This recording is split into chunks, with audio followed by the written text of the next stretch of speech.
Welcome back into the Sports Source. This segment of our program brought to you by Medic Regional Blood Center. This week, the 31st annual Battle of the Orange and Blue. Monday through Friday, Vols fans and Cats fans will be donating life-saving blood. It's important. Donors will receive a $10 Amazon gift card, a free long-sleeve T-shirt, and several other gifts. Check out medicblood.org for more details. Folks, do this. Do this for me. Medic Blood Center. It's a great cause. And Kentucky fans have actually beaten Tennessee fans the last few years. So into that streak, go to medicblood.org and learn more. Give blood this week. All right, quick slant segment, and they will be quick. Question for everybody. Bob, I'll start with you. Are you as worried about Missouri's offense after seeing Tennessee's defensive performance yesterday? Yes. Go back, look at the stats yesterday from Vanderbilt. Missouri ran for 253 yards. They passed for 253 yards. That's a pretty good balance, plus over 500 yards of offense. Tennessee was able to load up against Kentucky. They didn't worry about their passing game, and just to stop the run, you're not going to face one-dimensional next week. Okay. Will Overstreet, I'm going to give you a fun one for defenders. Which quarterback is worse? Meaning, which would you rather face again? Auburn's Jarrett Stidham or Kentucky's Terry Wilson? I actually take Terry Wilson in this one. I'd rather face him, mainly as a defensive line guy. He also pulled down the ball a couple times instead of throwing it away, so I get to have the sack. So that's why I'm going after him more. But just in general, I thought he struggled more reading defenses. He wasn't very good at that. And sometimes a running guy that's not a real dynamic runner, he's a good runner, but he's not breakaway. They use their legs, and that what allows you to get more sacks because they depend on them a little too much.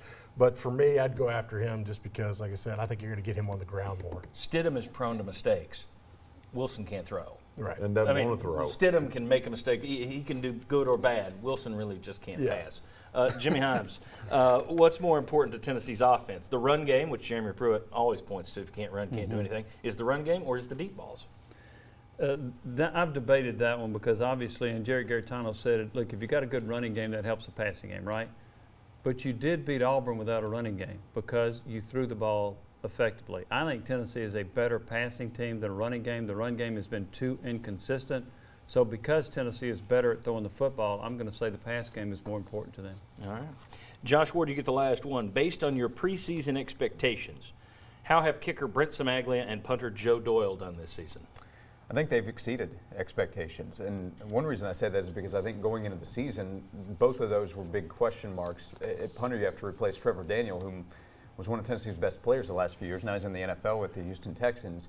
And yeah, the place-kicking position, you have that unknown. I think the coaching staff would maybe like to see a little more range from Samaglia, but he's hit a high percentage. And this week, Joe Doyle's a Ray Guy Award finalist as a redshirt freshman. So I think the future can be bright at those two positions as well. Look at the punt return yards that they've not allowed to. Yeah. Right. That's another factor. I mean, we went into this season, really, nobody talked about special teams, and we were harping on the fact that this is a big concern.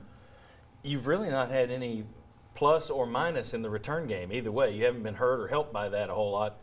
But I think you've been helped by your kicker and your punter, especially your punter. I think he's done a tremendous job. I think the concern that was there has been eliminated. Yeah.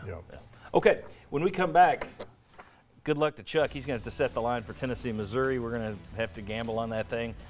Chuck may cry because he's not going to like the standings this week in terms of who's winning our Beat the House segment. Come on back and listen to him cry.